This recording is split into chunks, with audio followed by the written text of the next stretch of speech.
xaj na si suñu éducation loolu moo koy xeexal boppam mais duñu bàyyi ñi nga xam ne ñu def lu leen neex gën leen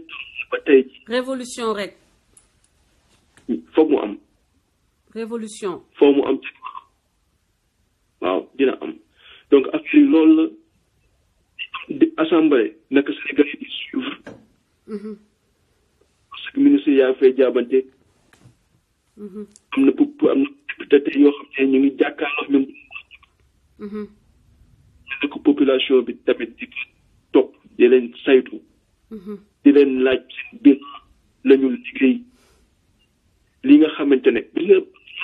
ko tubaab yi bu ñu amee seen président yi bu ñu def boo xam ne population bi dañ ciy gaañ ñun la ci def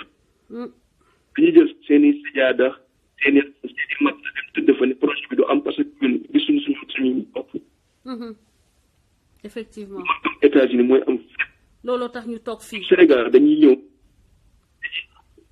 gis projet boobu te ne 1000 milliards la ñu ne Sénégal ñu ne ok président mën na tëj kër yi mën a déplacer nit ñi pour rek dundal benn entreprise française boobu te demoon na ba fay. je te jure ana population bi war a xeex ne ko loolu lii dafa am parce que amuñu ko suñu dafa bi lii amuñu ko projet bi amuñu ko parce que amuñu ndox mu ñu naan parce que tali bi accident yi ñu ngi jeexal nit parce que amuñu radiothérapie population bi foofu dafa sàggan ñun Sénégalais foofu dañ ci sàggan dëgg la Malaw ñun ñoo war a mel dëgg la partagé leen donc affaire bi foofu la léegi naa bàyyi ci leen mën a jërëjëf de façon waxtaan yoo am na solo et sache que boo amee complément d'information mën nga dellusiwaat comme ni mu ko waxee grand théâtre inchallah merci beaucoup Malaw inchallah amul donc gars yi partagé leen merci Malaw mu nekkoon suñu analyste dégg dañoo am consultant une équipe on a une équipe maintenant grand Texe Gueye Malaw grand Ousmane Dramé dina dugg léegi donc Malaw li mu wax noonu aussi jox na responsabilité peuple bi attentiste on est trop attentiste au Sénégal partagé leen vidéo bi gars yi parce que dañuy xeex te xeex bi révolution bi du kuy toog kese ñu bëgg ngeen xam ni que baykat bi day fay impôt boo demee baykat bi bu demee jëndi ileer fay na impôt bu demee jëndi dugub bu muy jiw fay na impôt ok bu demee jëndi engrais fay na impôt jaay yéen sénégalais yi ku ci dem jëndi ceeb li tax ceeb bi di jar kilo nekk à des prix exorbitants c'est parce que état bi jël na ci impôt ba pare li ñu leen teg yéen muy métti boo fayee ko boo xoolee sa bulletin de salaire mere sa bopp bu weer bi amee maximum coupure loolu ñu doon wax dès que le mois a 2 chiffres rek nga commencé mere ku la deful dara sa dëkkandoo looloo tax ñenn ñi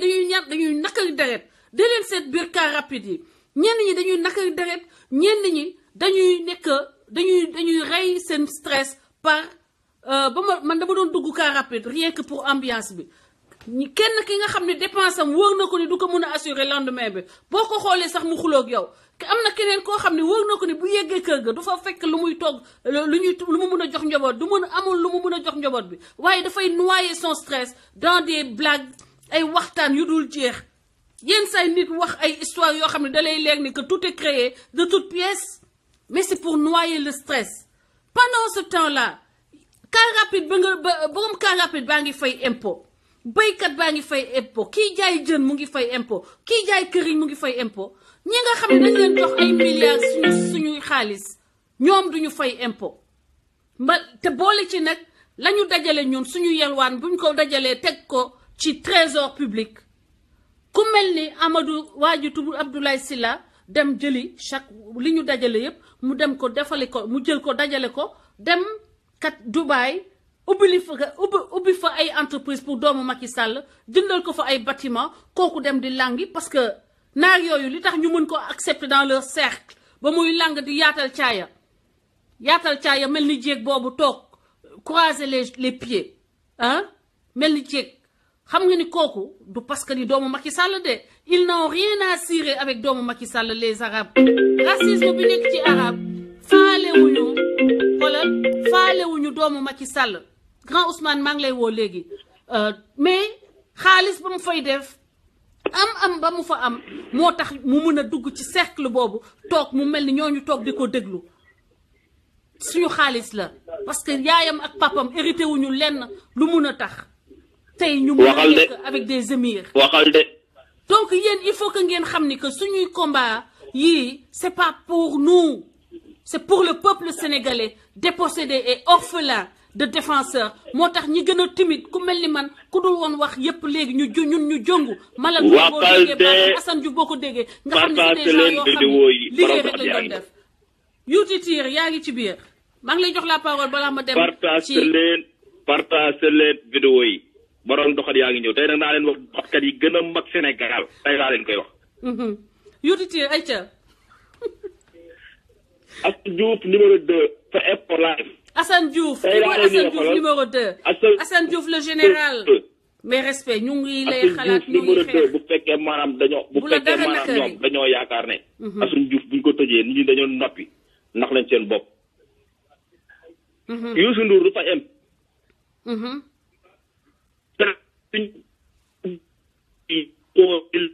sëñ bi sa réseau ci waxee avancel bougeel yuuti tiir borom kii moo duggoon keroog ne képp ku bañ François Hélène Gueye yàlla na dee ci ay doxot yàlla na ko ay doxot rey partage leen vidéo yi ma wax leen ñi dàq doxot Sénégal xaw ma Fall Mboora lañ koy xaw ma Fall alukañ fu ñëw fekk daañ tëj sa jot ndey da léegi rek nga ne Assane Diouf naan ay Assane Diouf xama xaw ma dafa on rek li may wax mooy Assemblée nationale yaa ngi dégg président Macky Sall mooy premier sénégalais bi dàqa doxat ci monde bi fu mu dem dana fa doxat ba sénégalais xeeñ fi dool yi sénégalais mënoo leen a wax lu dugg seen bopp yi parce que fi dool seen bët yi sax dafa am problème ndax ay doxat Macky Sall dafa doxat Sénégal ba kenn xamut fooy jaar sëriñ si nag laay waxal sëriñ si ñi ngi dee rek te bàyyiwuñ ci seen xel sëriñ si laay waxal sax Sénégal partage leen vidéo yi ngeen xam xaw ma Fall Mboora lañ koy wax xaw ma Fall alukaañ yaa ngi dégg nañu may nit ñi jàmm dëgg la xaw ma boppam boobu mel ay day muus ñoo si nekk bu ñu yeb nit ñi nañu Sénégal yi nañu ubbi seen làmmiñ yi xam seen bopp yi xam maanaam li leen doomu aadama yi di leen wax xam ne maanaam seen njariñ lañ leen di waxal yaa ngi dégg xam ne seen njariñ lañ leen di waxal dëgg la fii nag moom mënuñoo fexe Assane Diouf buñ ko tëjee mënuñoo fexe ba maanaam saaga yi ñi bàyyi ko mënuñ nekk waaw fuñ leen fekk barki Serigne Touba Mbacke daañ taxaw seen copp nday di si aji namatu dëbb si aji namatu xam nga aji namatu François lañ ngay aji namatu la ñuy dëbb seen trap nday première Macky Sall deuxième Moustapha Niass xaw ma Ousmane Tanor Dieng fuñ leen fekk xolal Moustapha Niass xam na aji namatu parce que Saalum la dëkk fuñ ko fekk daañ xolal ubbi lëfal ndayam xolal sol si aji namatu ba mu fees del xolal di ko jaay Sénégal waaw bu fekkee ñoom moom Sénégal wala ñoom moom Assane Diouf wala doomu aadama yi ñoo leen moom dana leen fu ñu leen fekk daañ toj seen jot ndey waaw xool libéré Assane Diouf deuxième Assane Diouf saaga bi na doon libéré Assane Diouf Assane Diouf numéro 2 maa ngi leen di ñëwal di leen laay fal lu dañ ne Assane Diouf nii maa ngi leen di laay fal xoolal xorom seen job ndey xaw ma Mamor Mbaye lañ koy xaw ma borom bakkan boobu mel na bakkan yu ajo yooyu mel na fas mu dukkandi fuñ la fekk Mamor Mbaye nag laa wax fuñ ko fekk daañ tëj jot ndeyam waaw bay ba mu xamal ko boppam dañuy bëgg bës ak di duul di dajale naan ay dama koo fekk muy daw nangam patati patata fuñ ko fekk daañ xorom job ndeyam xolal ngaa yilifal ndeyam def si aji na matu man maa ko wax waaw waaw jërëjëf waaw yutitir donc ñu def noonu jërëjëf merci beaucoup merci jàmbaar voilà pour dire que révolution bi ñuy wax du révolution saaga de mais c'est la colère du peuple que je vous fais voir ngeen xam ni que tëj Assane Diouf n'arrête pas au contraire ñu gën a garaaw Assane Diouf ñoo nekk ci suuf y compris Assane Diouf numéro 2 bi te di leen wax ni que bàyyi leen Assane Diouf mu dem Penda Ba est en liberté avec un passeport diplomatique à nos frais dans quelque part à Paris dans un hôtel quelque part à Paris gars yi di woote dinaa leen dugal mais ma leen ma moo woo grand Ousmane Dramé muy benn si suñu suñu équipe bi benn membre donc moom mooy compléter équipe bi bu Ousmane Dramé waxee ba pare ma dugal benn psychologue suñu benn frère psychologue la mu defal ñu benn analyse xam nga mu defal ñu benn analyse utile dinaa ñëwaat ci yow bu ci kaname asalaamaaleykum donc grand Ousmane Dramé depuis New York ñu ngi lay nuyu allo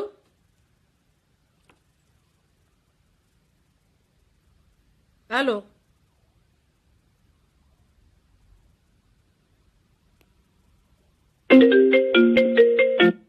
bàyyi leen ma dugal grand Ousmane Dramé gars yi maa ngi leen jégalu yaa ngeen di woote mais damay obligé rejeter après su ma woowee grand Ousmane Dramé bu waxee ba pare ñu dugal Baye Fall bu ñu paree ci Baye Fall après ñu ubbi ligne bi yéen ñi woote yëpp dinaa leen rappeler dégg ngeen maa ngi jégalu kii woote Allemagne maa ngi jégalu bu baax a baax kii woote Allemagne maa ngi jégalu bu baax a baax may leen ma woo grand Ousmane Dramé gars yi di leen wax ni bon il faut que ma def benn transition rapidement puisque grand Ousmane apparemment may leen ma un instant di wax ni li tax ñun ñu toog fi tey oh my god gars yi bàyyi leen bu leen woote may leen ma wax parce que balaa ñu yàq live bi il faut que nag ngeen jàppale ma ci technique bi pour que télé appel yi du ma koy bañ a mën a jot may mën a dugal rek quand même affaire yi nu muy ñëwee là j'arrive même pas dama am affaire bu ma leen bëgg a wax pour ñi nga xam ni comprendre ñu détermination bi nekk suñu détermination à combattre l'injustice bu leen woote may leen ma 2-3 minutes please bu leen ma woo may leen ma wax rapidement fàttali yenn fait yoo xam ni il faut que gars yi xam que tey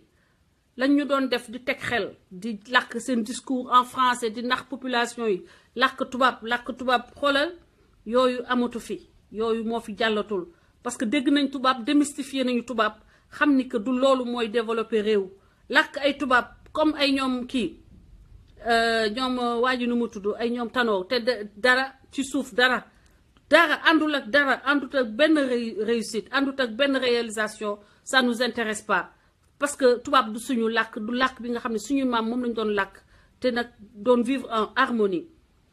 léegi dama bëgg a wax fàttali ay fait yoo xam ni man mooy motiver suñu combat li tax ñu fiy xeex xool leen dama leen di wax le mot ambulance su ma leen waxee ambulance rek c'est un traumatisme ñaata sénégalais ñooy dee en couche c'est-à-dire ñaata jigéen ñooy war ëmb war a accoucher ñu teg leen ci ay sareet ñu teg leen ci ay xoolal condition oto yoo xam ni balaa ñu yegg doom bi ñu yor dee wala ñoom ñu ànd ak doom bi dee wala ñoom seen bopp bu ñu fa jógee dootuñu am doom parce que intervention jigéen yenn saa yi accouchement day compliqué day soxla yenn moyens yi loolu moyens yooyu xam nga lan moo koy jënd booy taxes yi ngeen di fay les taxes que nous payons ki jënd jaaykatu mango bi bu jëndee mangoom loolu muy fay taxe bi ci état bi jël ceeb bi xaalis bi booy jënd ceeb loolu ci état bi jël dajalewuñu ko pour que Macky Sall jël ko def ko ci biiram boobu ne man am naa 8 milliards dajalewuñu ko pour que doomu Macky Sall dem di ci xuutar avec les émirs à Dubaï dajalewuñu ko pour que doomu Aly Ngouille Ndiaye di taxawaalu avec des millions de nos francs di ko tiitaru di wane kanam di kii baayam mérité wu ko liggéeyu ko da koo sàcc suñu xaalis la ñuy sàcc te xaalis boobu moo war a jënd ambulance moo war a sauver les femmes qui vont mourir chaque jour dans nos hôpitaux mooy sauver ki nga xam ne dafa dee parce que ambulance bi ko war a jëli après dafa def accident de route bu banal mu war a am des équipes formées qui viennent à son secours dañu koy yëkkati yaagar ko fekkoon loos bi am benn genre traumatisme bu ndaw niñ koy yëkkatee tax ba mu nekk fracture fa bu nekkee côté C1 C3 mu dee ñu ne kooku dafa def accident dee te accident bi n'était pas mortel si on avait mis à la disposition des secours pompiers yi am ay dañu gis nañ fi ay ambulance yu ñuy pousse pour mu tàkk xaalis ba ñu waree jënd ambulance jaar na ci dekku Macky Sall ñu dem jëlil ko ay chef français mu koy defal ay salade avec pamplemousse xoma ak yooyu ma gisoon benn jour benn chef français di remercier xam nga damaa sob ma gis ko muy remercier ci site Marème Faye ci page Marème Faye pour occasion bi mu am pour defal ko ay recette pamplemousse xoma salade de xoma lan ma ni ko waaw wax nga dëgg ñun taluñu ay ay yow ngay ñëw jóge France di ko defaral di ko jàngal ay salade ak ay entrée du n'importe quoi voilà loolu mooy rey jigéen yi parce que xaalis bi war a dem dans les besoins de la population pour préserver la population c'est des gougnafiers des gens qui valent rien Bougouma di Saga, c'est des gens qui s'accaparent de ces ressources-là pour leur propre jouissance à eux, à leurs femmes, leurs épouses, leurs enfants, qui ont des trains de vie de pacha pendant que le peuple continue de souffrir dans la misère, dépourvu de tout. Lolo motax ñu tok fi di wax. Benen affaire bi moy lan motax école yi nos étudiants qui s'entassent qui n'ont pas de assez d'enseignants. Tout ça parce que Khalis bi wala dem ci lolu Macky Sall dougal na une partie dans sa poche Aly Ngouille Ndiaye dougal une partie dans sa poche Tanor Dieng dougal une partie dans sa poche keneen ki nu mu tudd le pleureur de l'Assemblée nationale Moustapha Niasse le seul pleureur de l'Assemblée nationale ak Kimono une partie et puis le peuple reste orphelin des moyens qui étaient destinés à son bien-être et à sa survie lolu mo fi wara jeex té lolu lañu mënut a négocier. Quelles que soient les pressions que vous allez faire sur les uns et sur les autres, la prison n'empêchera pas aux Sénégalais de réclamer ce qui leur est dû, somme toute. Parce que lii suñu xaalis la. Assalamu alaikum.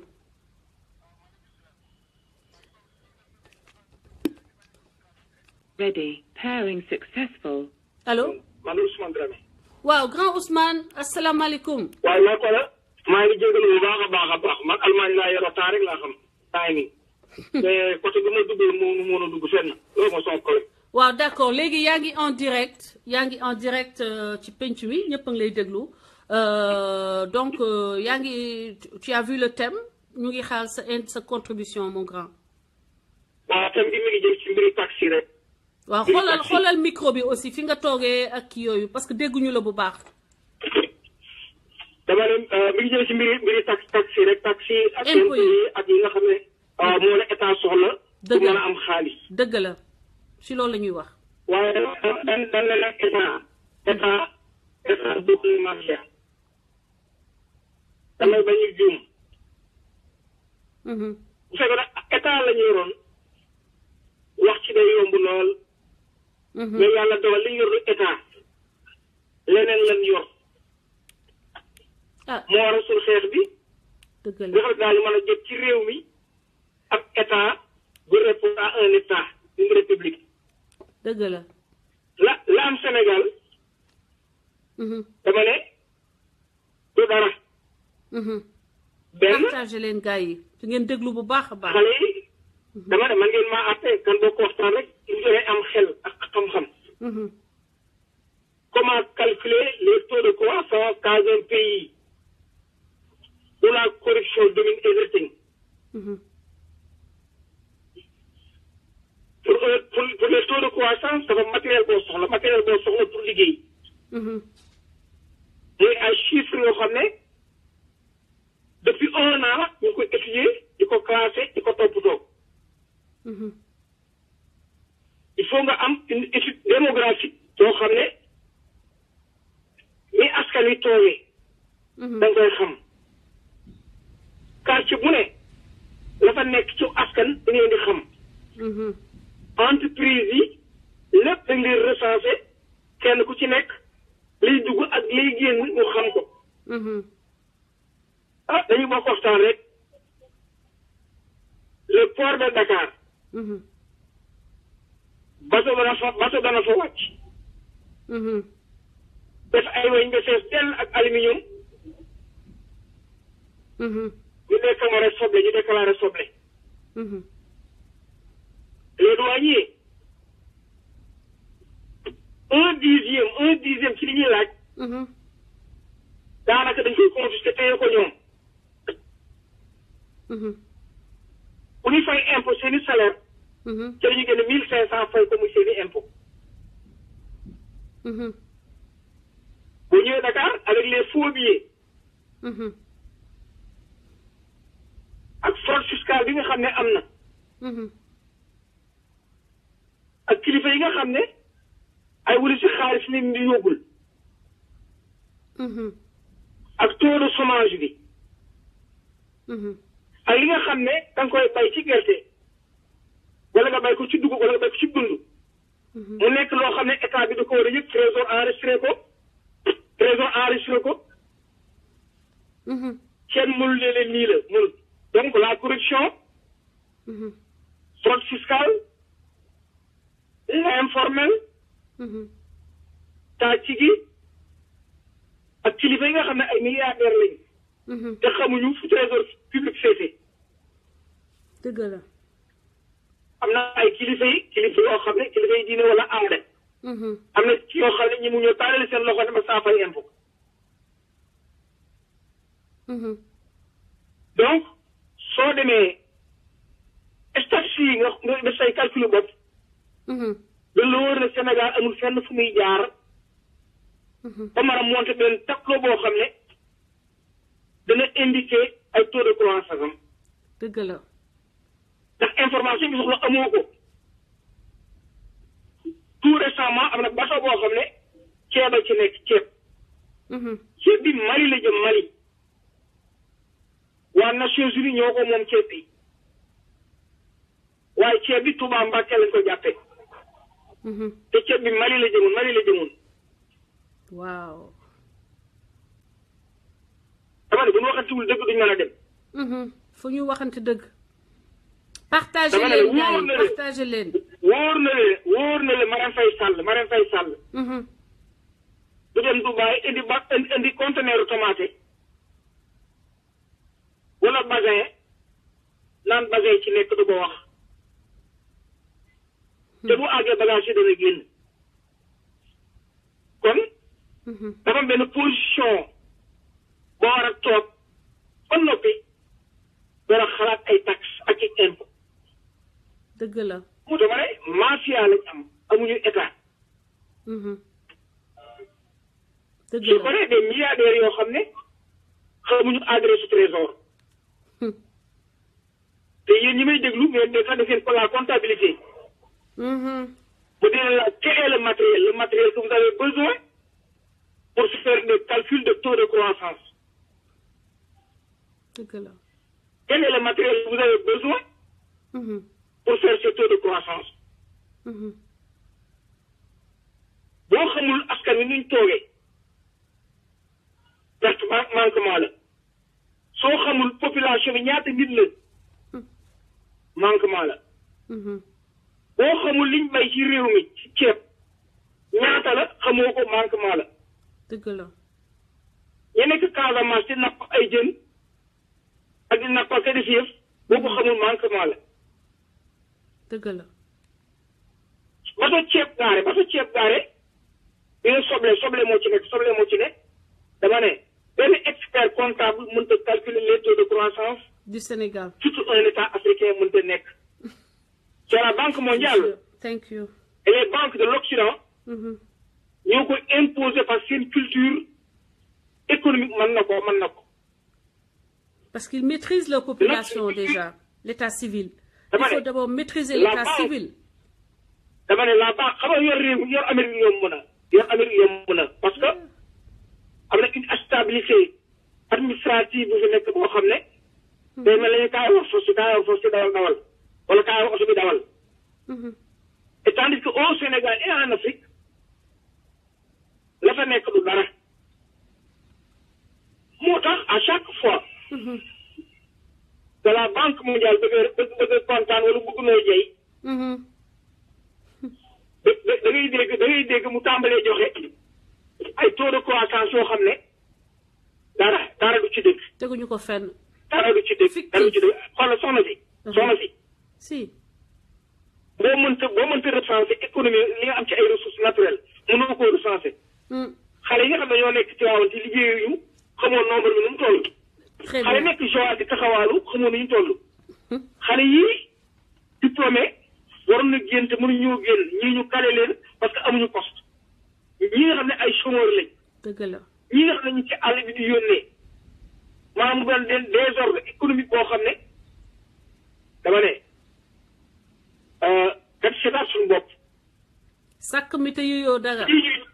loolu la sama yaay di wax sàkk mi te yooyoo dara. nax sa bopp la loolu lañu ci loolu lañu dëgg. waaye soxna si war nga koo xam. dama port de Dakar Marème Faye Sall du fa indi mukk bateau basin naan basin la sukkar la tomate. je te jure.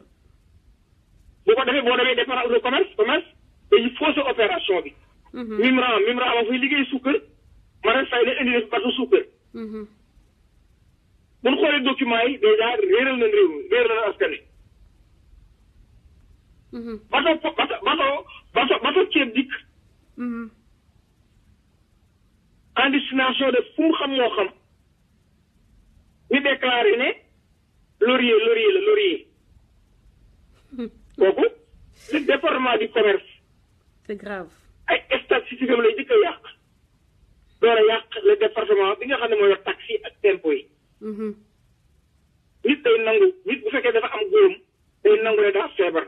le Sénégal est malade. tout à fait. yii politiciens di naxee nag ay les taux de croissance les taxes nangam yooyu fu mën a leb banque mondiale. c'est la tradition européenne la tradition de l'Occident la tradition banking. ci réew yi nga xam ne Sénégal amul banque. tout à fait. amul fenn foo mën a sukkandiku ba def les calculs de taux de croissance au Sénégal amul parce que li nga soxla ci matériel amoo ko solde bi bari na faux billets yi bari na ministre yi nga xam ne dañuy sàcc xaalis def ko ci ay waxande génn ak moom bari na. dëgg la. kilifa yi diine yu bari dañuy ñëw di seen rondal bi génne 80 millions. ak ay ñoom Aliou Ngouille Niang ak seen i doom. waaye dama ne Aliou xoolal doomu Macky Sall am naa ci lu hôtel bi mu nekk Dubaï. $1,600 par jour lay fay.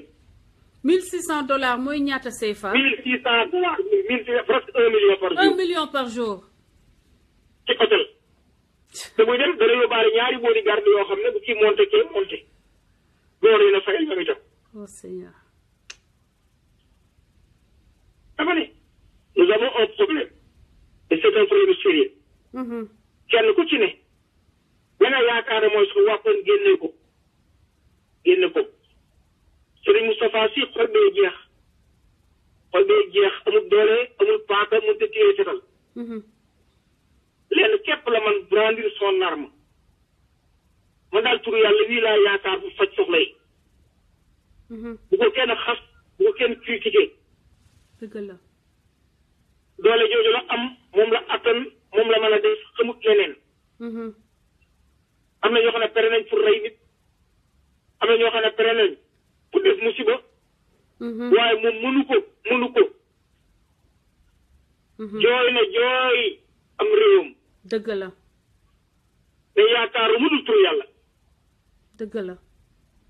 ndax sama bés jeex na. effectivement. kon gor su ne war na ko mën a comprendre. fekk si ko ca loole nga xam ne mooy wàpp nam keneen ko am kuurug roos wala nga am kuurug Baay Faal na nga ko préparé génne. ku mën a ñaan. ba jàmm am ci réew mi. nga ñaan ndax jàmm rek a am. ndax Sénégal boo dóor aw yet dóor nga sa doomu ndey dóor nga sa doomu baay dóor nga koo xam ne sa baay ak baayam kóol rek yàgg na. dëgg la ba tax na amul lenn lu ñaaw loo xam ne war nañ ko mën a defee muy ab peuple. dëgg la. ñii nu jiite nag daanaka du seen force sax lu ci bari. La France n'a jamais donné l'indépendance aux pays africains. Macky Sall bu dëgëree bopp bii daf koy def Thomas Sankara. dëgg la. Sonko bu ñëwee. indi yeneen yoon. bu bokkul bu neex tubaab bi léegi ñu ne dañoo dem ci frigidaire am teg sax ay côtelets yoo xam ne collé ci nit la day lekk nit. c'est un pays un gouvernement voyou escroc mafieux. amul solo xam ne dama ne nous n'avons pas un gouvernement. nous avons des bandits en collaboration avec la République française. mbir mi yàgg na métti na. dëgg la. xale yi nekk ci université yi bari nañ loolu xam nañ ne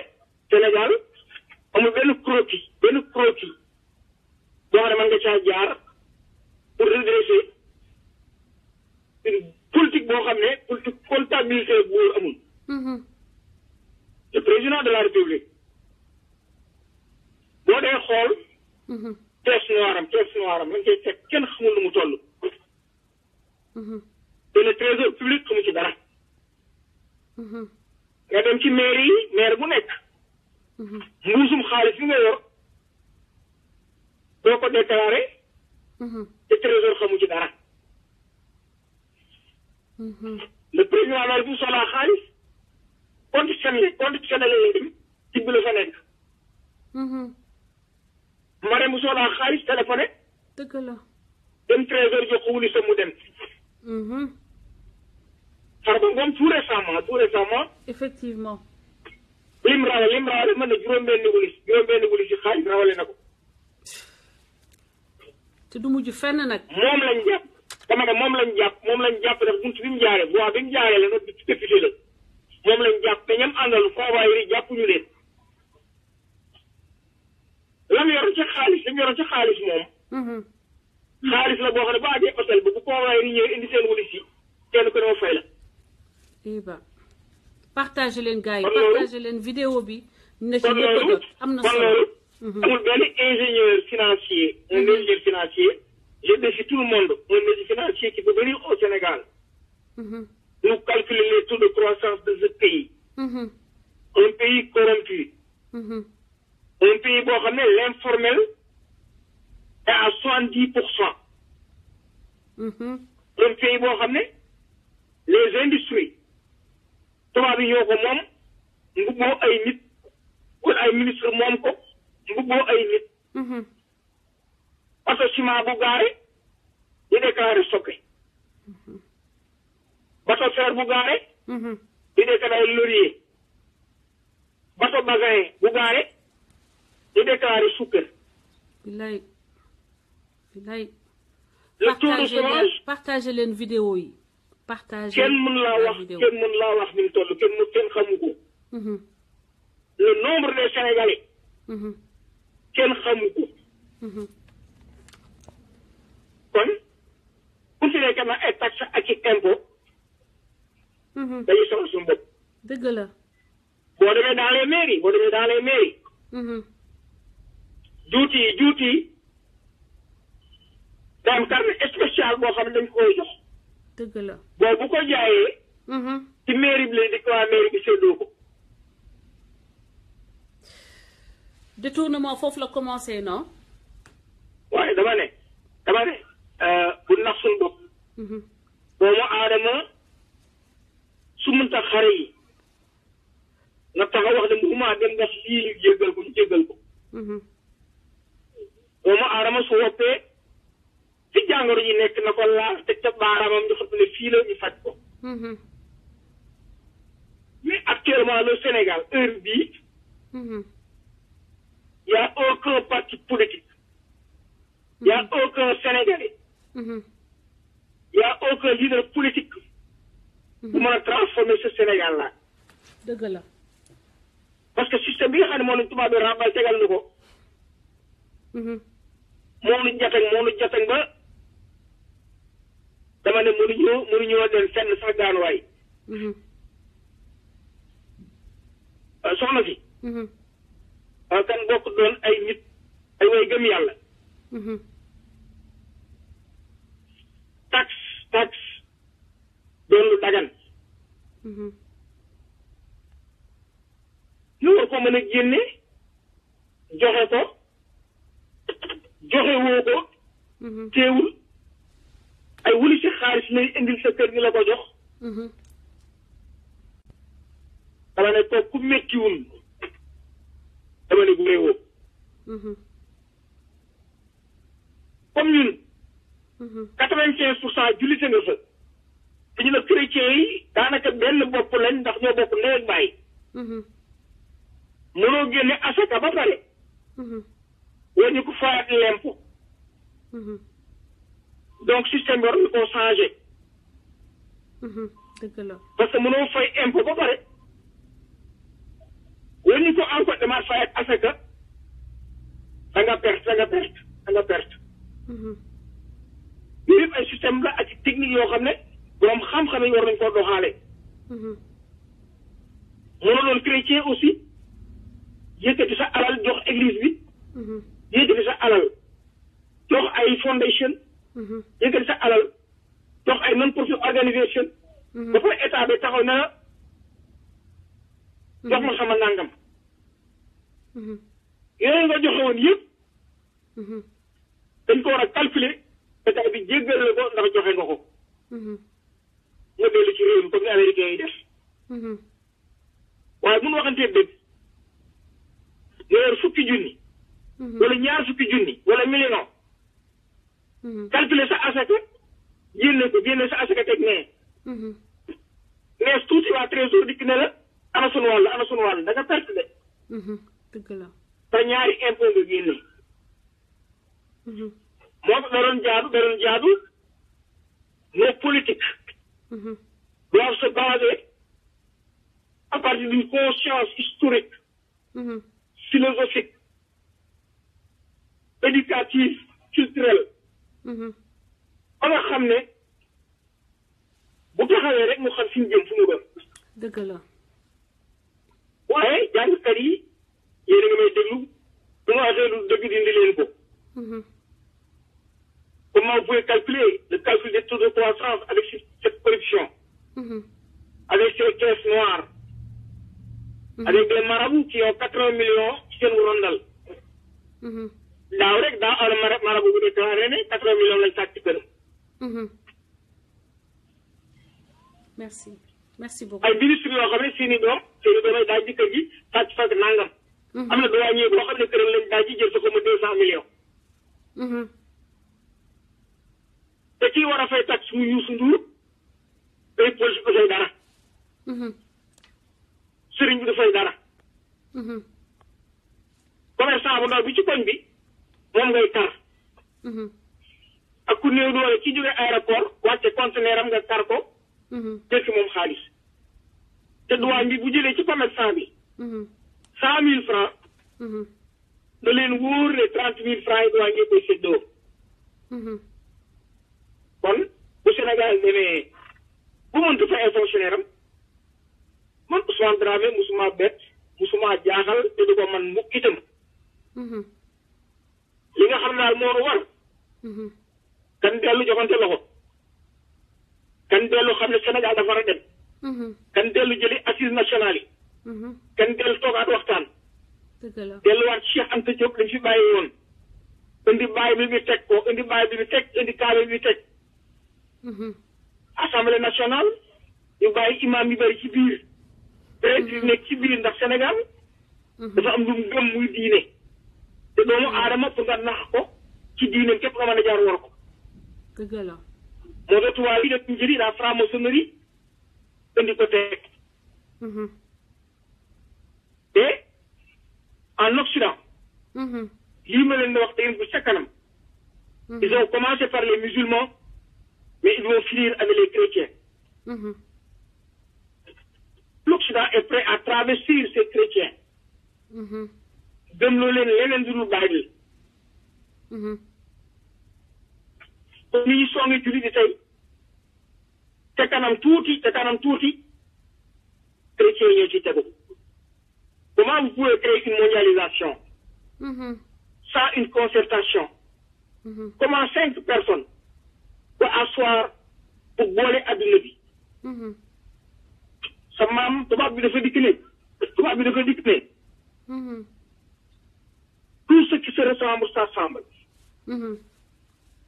sa maam ne ko juum nga de yu bokkee booloo et que nous avons rien de commun avec l'Occident dëgg la ci yàlla wàcce bokkul dëgg la li ñu lekk bokkul li ñu gëm bokkul c'est vrai aada ji bokkul der bi bokkul ni ñuy sëyee bokkul température yi bokkul végétation yi bokkul waaye dama ne lu sam xel gàtt war ngaa xam ne dëgg la bu leen partager ay même remède te feebar ca Saalum wër ta mën a bokk garab ko woppe ndar lekk ji bokkul climat yi bokkul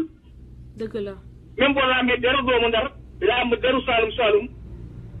da nga yëg différence bi dëgg la kon ka ca France doon tubaab di dundi am salaat di naan sàngara heure bu ko neexee teew sàngara wuroo koo nan dama ne garab yëpp liggéey boppam a tax taxoo c'est la paresse intellectuelle merci et des diplômés qui n'ont pas pris la responsabilité. Effectivement.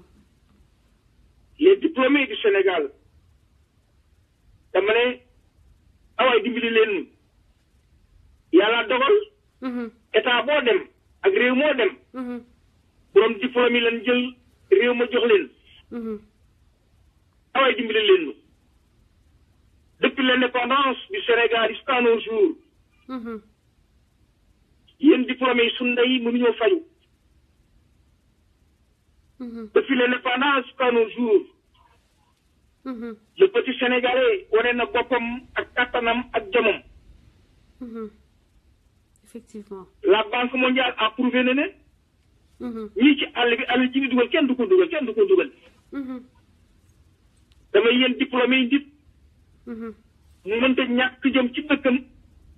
te bu demee daan fu mu dem dana gagné un Sénégalais qui part en Gambie 2 jours képp mu téléphone yaayam yónnee ko ab xaalis c'est sûr malgré le racisme et l'esclavage en Mauritanie Sénégalais bu fa dem képp ñetti fan ñeenti weer nga yónnee sa yaay lu mu lekk dëgg la c'est vrai la responsabilité nous revient chers intellectuels dëgg la vous avez les diplômes yi tubaab bi am c'est à vous de secourir le Sénégal dëgg la mais est-ce que les intellectuels n'ont pas échoué parce que bëgguma ñu nekk rek dans l'idéal parce que réalité bi tey pour ne pas encore revenir au cas Assane Diouf c'est l'échec des intellectuels parce que la nature a horreur du vide tey fi ma bëggoon laal nga laal mu ngi noonu fi ma bëggoon laal nga laal Assane Diouf non dama ne Assane Diouf tey bu waa université de Dakar jógoon conférence Tunkara gi prendre la responsabilité Assane du wax merci waaye Assane du wax c'est l'échec des intellectuels dama ne université de Dakar s'il prenait la responsabilité mais Assane du wax kilifa yi diine yi nga jël sa bopp jox leen àdduna ak àllaaxira intervention bi ñu waroon def bu ñu ko defoon dama ne Assane du wax thank you après tout c'est un Sénégalais parmi les Sénégalais un Sénégalais victime d'une situation boo ne kenn xamul lu mu doon injustice du début un jeune qui depuis sa naissance tu n'arrives pas à avoir une carte d'identité c'est sûr te bi nga ñëwee Amérique Assane 3 ans la fi def lu américain am na ko bilaay ndeysaan ci sam dëkk ci Sénégal lu mu añee sax amu ko bilaay dëgg la kooku dama ne bu kilifa yi teeloon a wax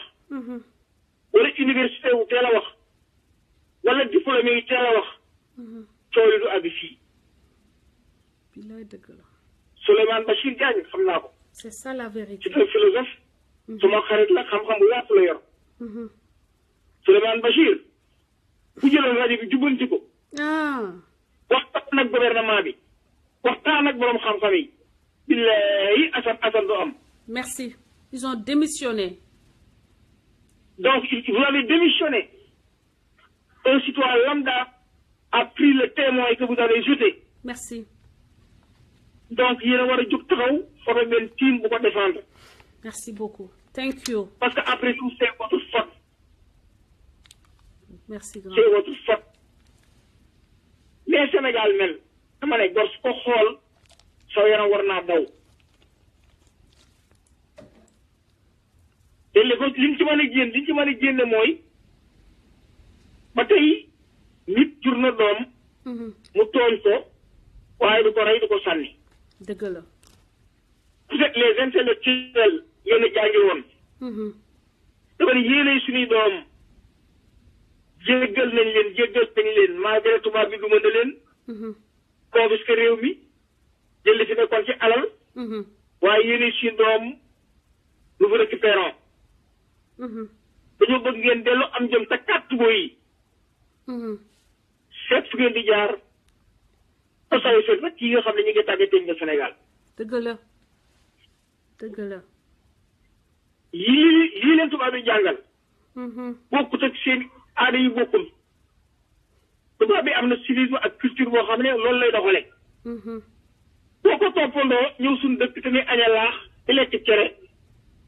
da nga échoué dëgg la kon doon jaadu assises nationales yi delloo si ko invité waa église invité jàkka yi ak imaam yi ñu teg alxuraan càmbaraat ko ndax kenn ci ñun wërta lekk riba kenn ci ñun biiram waru cee def lu moomul kenn ci ñun wërta jël ay doomam ak njabootam di leen xonte riba baaxul lu ñu yafalee seen doom yi de riba rek la ñu yafalee seen doom yàlla dafa nekk ci gone di ci liggéey te noppeegu ci yàlla jégal ko lépp ndax la muy xale yàlla jël loxoom def ci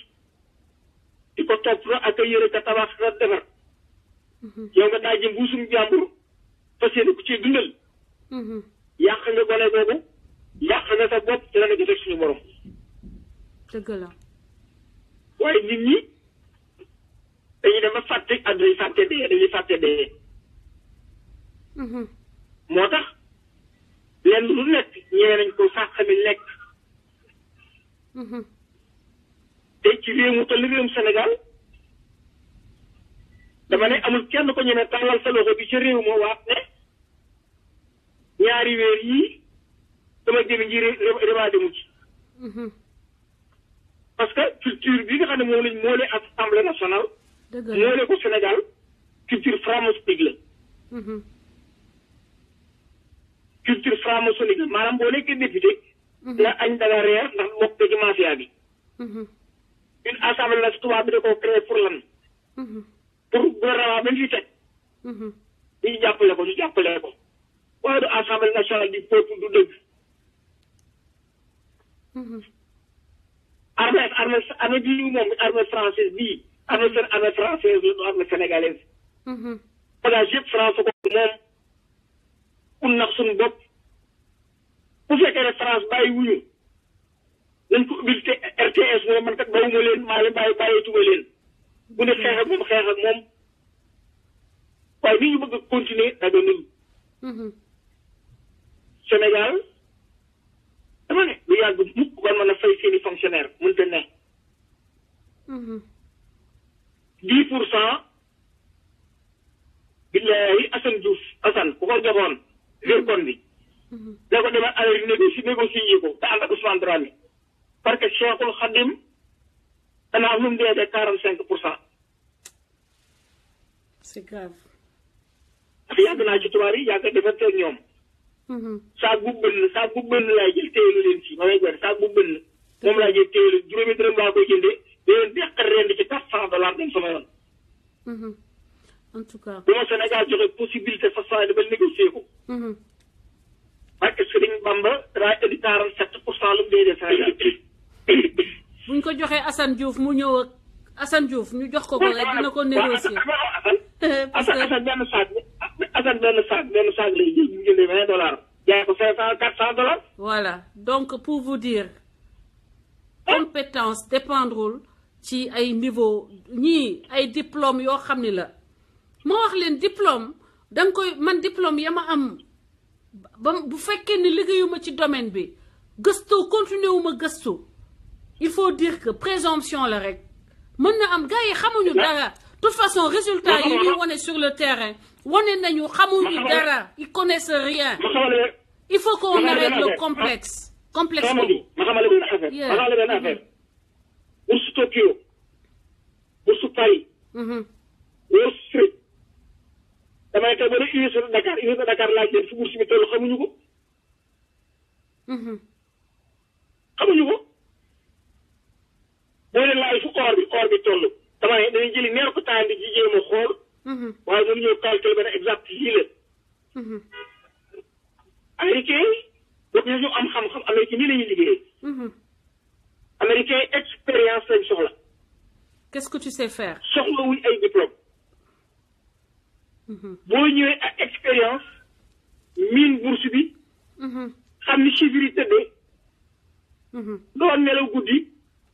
marché bu ne nga dóor ci loo mën a indil compagnie bi rek compagnie ay loxoom léegi jox leen naan lañ yaaram kala merci beaucoup boo andoon téeméeri massa te juróom benn bool mënoo ko réglé Taïwan mënoo ko réglé Japon seen yoon nekkul ci say master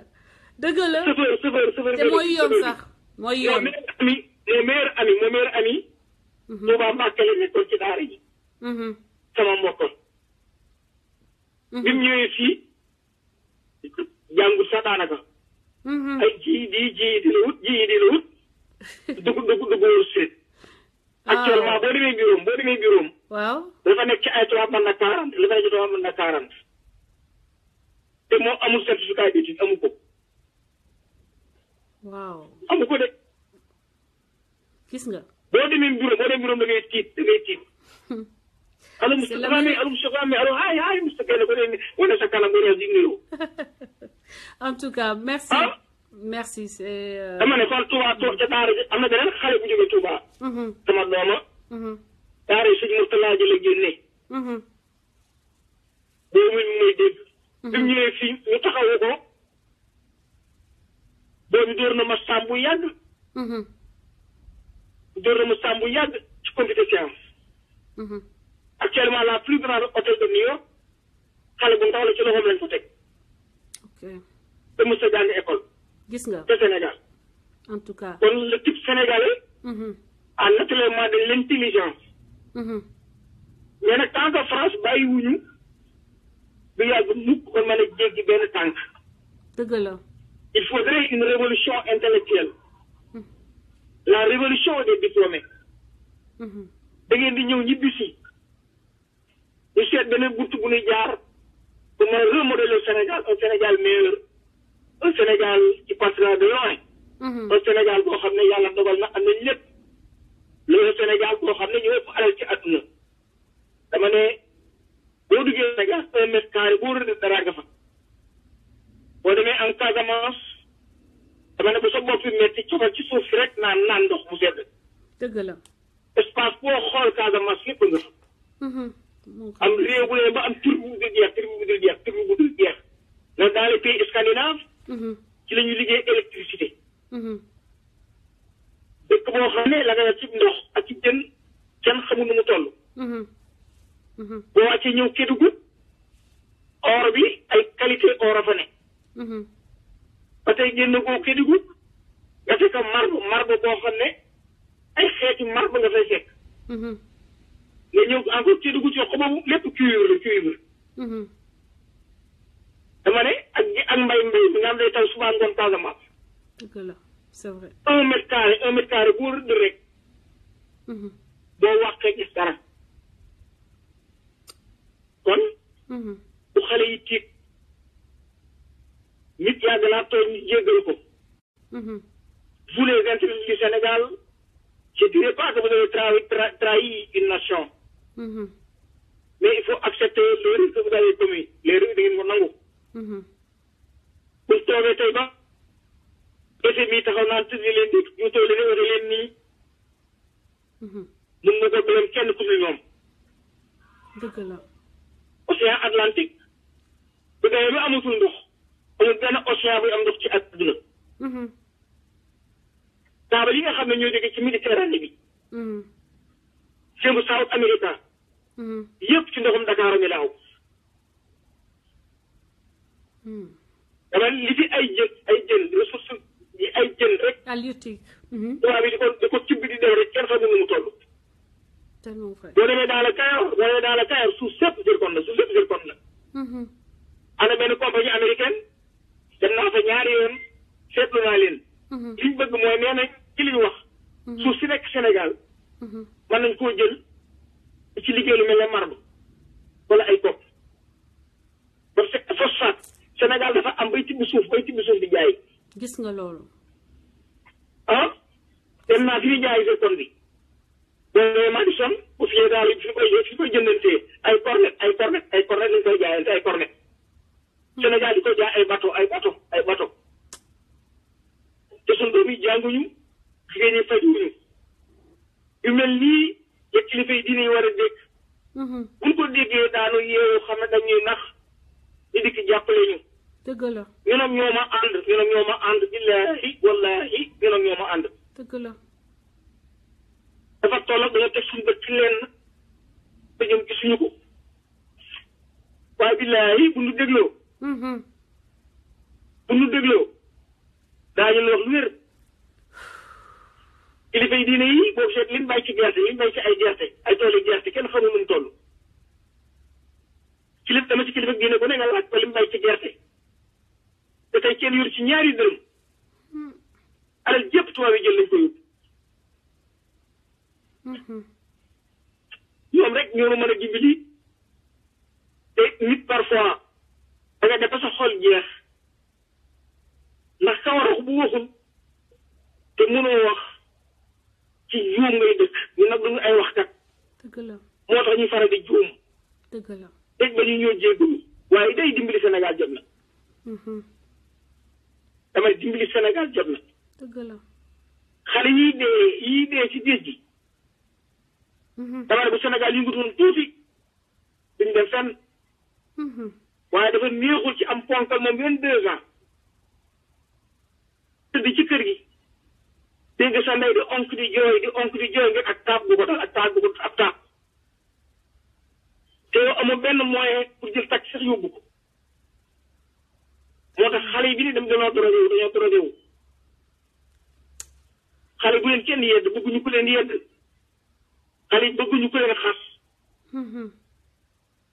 xale yi dañu bëgg solution te am nañ lépp pour que ces solutions-là. Donc, cette révolution que nous menons,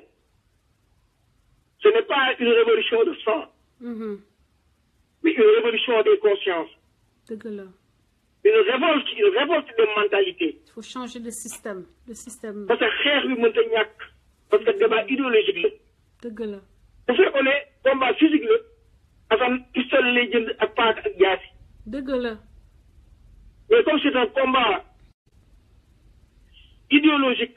un combat de mentalité, boo demee ba déggoo amatul confrontation am violence am sa place. C'est l'insolence qui prend la place de cette violence.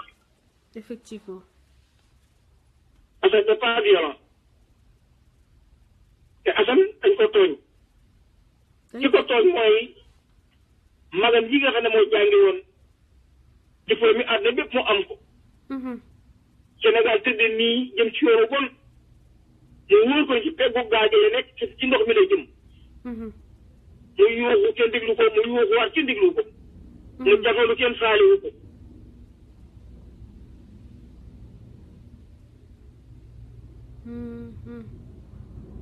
dëgg la.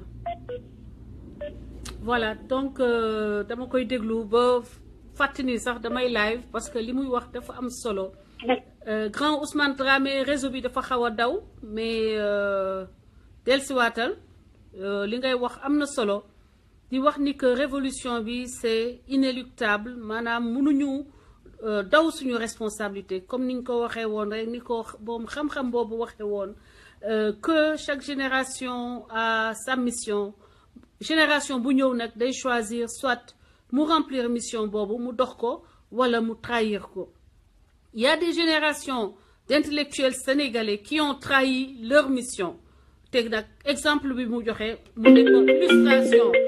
monsieur Souleymane Bachir Diagne bokk na ci kuy personnaliser l'émission élite sénégalaise yi moom c'est la personnification. Je suis désolée, c'est pas par manque de respect mais bu effectivement bu doon def li doon responsabilité am tey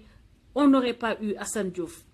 Et je rappelle encore que qui sème Souleymane Jules Diop récolte Assane Diouf. donc libérer Assane Diouf. Assane Diouf n'a pas sa place en prison. On est dans une démarche boo xam ni dans